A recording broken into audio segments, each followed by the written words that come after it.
Locked On Podcast Network presents Locked On Sports Today. The Suns couldn't lose back-to-back home games in the playoffs, right? Devin Booker said no way. Also, the Cavaliers drew even with the Knicks, and the Panthers being sold on Bryce Young this early is causing indigestion for some people in Charlotte. I'm Peter Bukowski, starting your day with the can't-miss stories and biggest debates in sports. You're Locked On Sports Today. Searching all major sports. Found. Let's start with the biggest story. After gutting the roster to get Kevin Durant in Phoenix, the Suns went down 0-1 in their playoff series with the LA Clippers. They could not afford to go down 0-2, and Devin Booker made sure they didn't. 38 points in a 123-109 Game 2 win to send it back to LA with this series knotted one game apiece. Brendan Clean joins me from the arena in Phoenix after Game 2. Brendan, what was the difference? What adjustments did Phoenix make to get back in this series? Yeah, look, they kind of went to some of the offensive cheat codes that Kevin Durant and Devin Booker being on your team allows you to have. Things that a lot of people watching this team had kind of been scratching their heads wondering why we didn't see it sooner, right? Have one of them set a screen for the other, have one of them isolate and play off of that with ball movement and shot making and all the rest. It felt like for the first 6 quarters of this series, they just lacked the confidence and sort of, moxie, whatever it was to just execute those basic things. And then in that second half, end of the second quarter through the second half, you really saw them get it figured out. And this was about as unstoppable of an offensive performance from that point on as you'll see. Yeah, shooting almost 59% from the field, almost 42% from three. And that is one of the interesting narratives in this series so far. At least it was coming out of Game 1, that the Clippers shooting threes and the Suns not being a team that wants to rain down threes just tilted the math in favor of the Clippers. Well, in this one, the Suns, they get 10 of 24 and the Clippers go 11 of 30. So there is no big advantage there. Was this as simple as, hey, let's take a couple more of these? Or was it someone like Torrey Craig going, 5 of 8 on threes? Yeah, I think you actually really saw those threes by Craig in that second quarter be what kind of awoke the team's offense, I would say. They put the ball in Devin Booker's hands, had him run a lot of pick and roll with DeAndre Ayton, Chris Paul just as, kind of there as a floor spacer, second side operator. They were helping off Torrey Craig even on the strong side of the floor with those pick and rolls, and Booker was finding him because that's a very easy pass to make. Players lesser than Devin Booker are going to see that. Maybe they don't attract the attention to get that help and have that player be open, but Craig was right there and nailed them. I think that there's a certain level of trust that, they also didn't necessarily have in Game 1 of just, hey, let's do what got us here. These guys might not be, sharpshooters, but they are who they are. And that's our teammates. So pass them the ball when they're open and let it fly. And I think that kind of did jumpstart them. And then look, yeah, mid-range shots, tough contested jumpers. That's not going to be the most efficient in theory, but when you have guys like Booker and Durant, that becomes a pretty efficient shot. So that's what carried them home. Honestly, Chris Paul with several jumpers at the end of the game, really to ice it. So all three of those guys, when they're making them, it's a great shot. You'll take it. Yeah, and Chris Paul in Game 1 missed a bunch of shots. We normally see him make some of those mid-range pull-up shots off pick and roll, just not going down for him. I think the lingering question is going to be a question of depth. The Suns starters, everyone played 32 plus minutes. KD played 44. Devin Booker played 45. And you did get 15 Josh Okogie minutes, but you have to dust off Bismack Biyombo. He plays 15 minutes. Landry Shamet gets 14 minutes in this game. Do you feel any better about the Suns' depth after a performance like this as they move forward? Because they're going to need it. No, I don't. Okay. I don't feel any better about it. I don't think the Suns would either. That bench still did barely any scoring. I thought Biyombo was what they needed in terms of physicality, help, defense, rebounding, things like that. The rebounding was not as much of a problem for them tonight as it was in the past game. But look, I think one of the biggest issues that is a domino effect of what you just described is their starters are playing a ton of minutes. Booker and Durant, both in the mid-40s in both of these first 2 games. They want to win a championship. They're looking at 4 rounds. I don't think that is necessarily sustainable, but they might not have a choice. Stay up to date all year on the Phoenix Suns by subscribing to Locked On Sports today and Locked On Suns on your favorite podcast app and on YouTube. Thanks for making Locked On Sports today your first listen. Coming up, the Cavaliers even their series with the Knicks as that one heads to New York. Before we get to how they did it, we'll see an inspiring return to the football field this fall.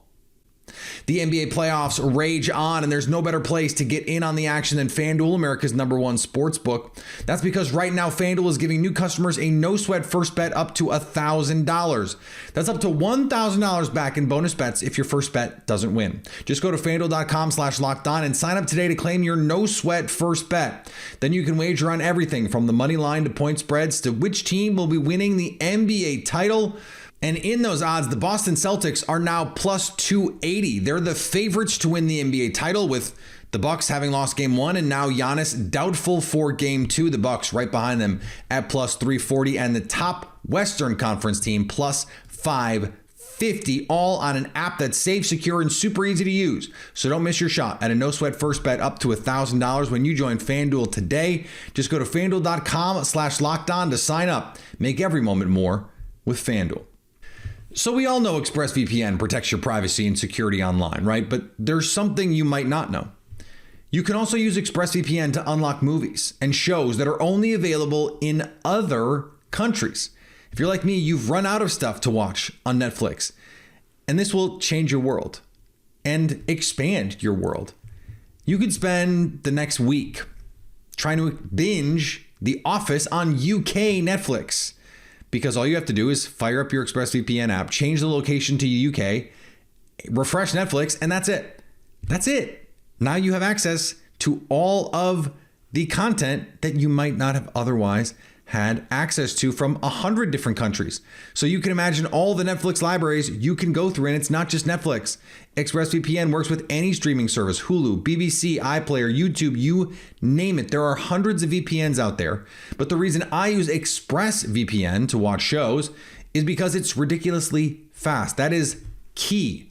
If I'm using a VPN to stream a show, I need the quality to be there. And it is in HD, no problem. Plus, it works on all of your devices: phones, media consoles, smart TVs, and more. You can watch what you want on the big screen or on the go. And I just gave you access to hundreds of new shows and movies with ExpressVPN.com/locked right now. And you can get an extra 3 months of ExpressVPN for free. That's ExpressVPN.com/locked, ExpressVPN.com/locked to learn more.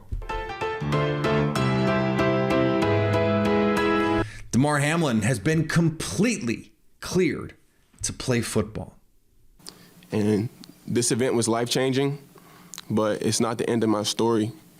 So I'm here to announce that I plan on making a comeback to the NFL. My heart is still in it, my heart is still in the game. I love the game. It's something I want to prove to myself, not nobody else, It's just, I just want to show people that fear is a choice, that you can keep going in something without having the answers and without knowing what's at the end of the tunnel. Or, you might feel anxious. You might feel any type of way, but you just keep putting that right foot in front of the left one and you keep going. I want to stand for that. It is truly incredible that we went from Damar Hamlin's life on the line to now being able to tell stories about him getting back to being able to play the game he has dedicated his life to playing. Incredible. And the Pittsburgh Steelers are hoping they can teach an old dog new tricks as Allen Robinson goes from the LA Rams to the Steel City. How much does he have left in the tank? First and foremost, this guy's 30 years old. He's about 6'3", 211. He is a bigger bodied wide receiver who I think is going to be able to give the Steelers another veteran presence in the wide receiver room next to Deontay Johnson. And then you have the 2 second-year players in George Pickens and Calvin Austin. The question will be, where do you put Allen Robinson with those lineups? Because you're not taking Deontay Johnson off the field. You're not taking George Pickens off the field. And Allen Robinson in his last 2 years split between the Rams and the Bears. He played less than 30% of his time in the slot. So would this be asking the veteran to move towards the slot? Is this moving someone else to the slot? What would the Steelers be willing to do with him? It also then jumps into the question we'll get later about what does this do for the Steelers' draft plans at wide receiver, because now you're adding an NFL vet. The NBA announced that Draymond Green has been suspended late Tuesday night. This comes after Green stomped on Domantas Sabonis in Game 2 of the Warriors and Kings first round series. We talked to both Warriors and Kings hosts about that last night. The suspension is for one game, Game 3. Included in the press conference was that the suspension was decided due in part to Green's history of unsportsmanlike conduct. You may recall Draymond Green got suspended back in the NBA Finals when they were up 3-1 against the Cleveland Cavaliers, a series the Cavs came back to win. The Tri-State Series got off to a New York start as the Rangers battled the Devils. The New York Rangers special teams have a special night to spark the team to a 5-1 win and a 1-0 series lead over the New Jersey Devils. What is going on, Blue Shirts fans? This is John Chick, the host of the Locked On New York Rangers podcast.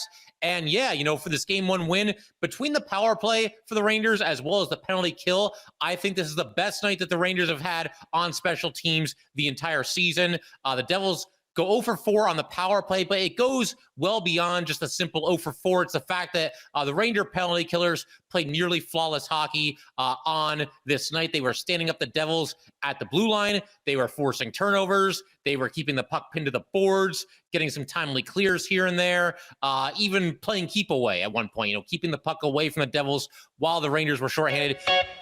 The Toronto Maple Leafs, on the other hand, they have some work to do after their Game 1 on a home ice loss to the Tampa Bay Lightning.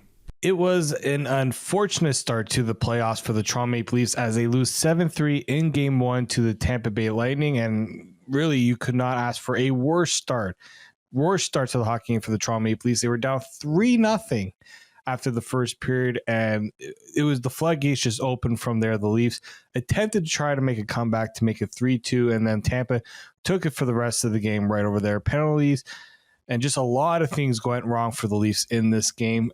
David Morisuti here from Locked On Leafs. Michael DeStefano and I will discuss everything that went wrong for the Leafs in this game, how they will try to rebound for Game 2 and more. So make sure you tune in to the Locked On Leafs podcast. It is your team every day.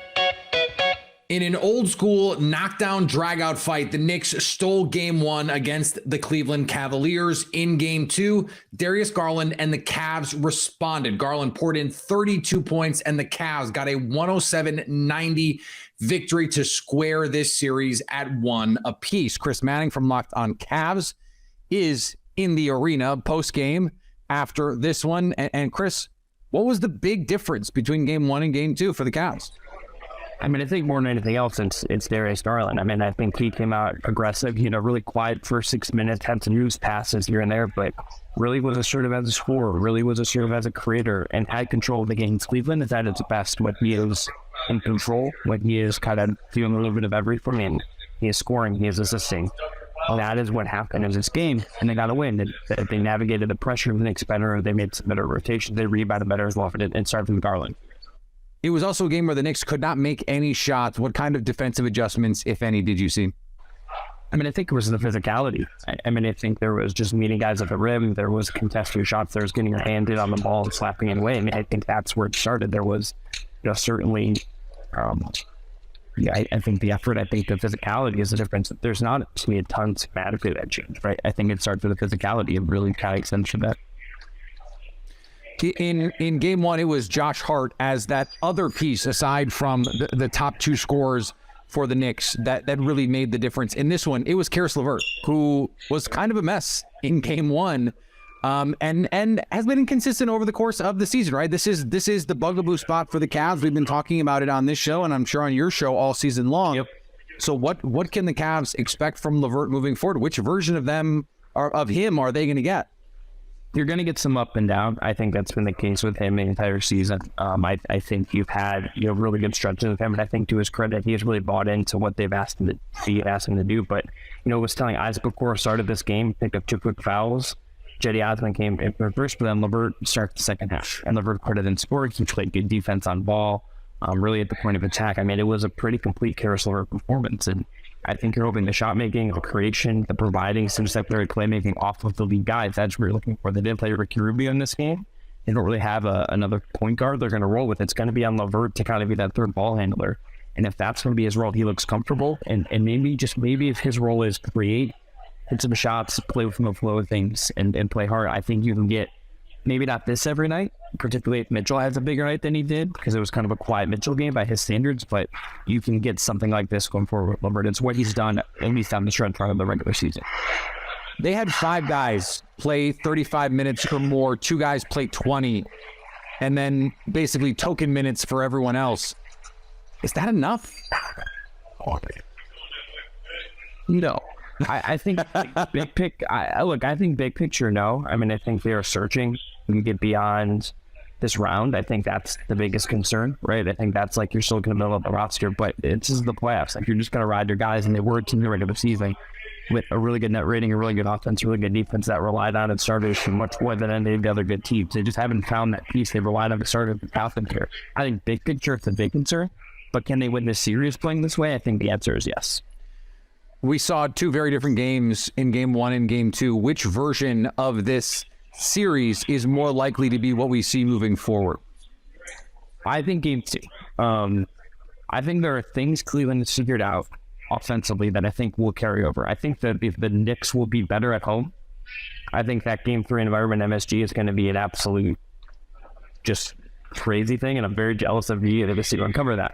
I think that's going to be amazing up there, maybe with like the Kings crowd we've seen. But I think Cleveland has figured out some stuff defensively. If we go back a couple of years with Tibbs, they got picked apart by Trae Young after Trae Young figured out they're at the level of pick and roll defense. Cleveland, I think, has figured that out. Garland figured that out, and Mitchell. I think Cleveland's offense is going to be humming from here. And if they can keep up the rebounding stuff, keep up the physicality, I think they're going to be in a really good spot. I think the series is going 7 games, Peter. I think this is going to be highly competitive, grimy basketball. But I think Cleveland has figured some stuff out that would lead me to think they're projecting well forward. Stay up to date all year on the Cleveland Cavaliers by subscribing to Locked On Sports today and Locked On Cavaliers on your favorite podcast app and on YouTube. Coming up, Bryce Young may not be the best option for the Carolina Panthers at number 1.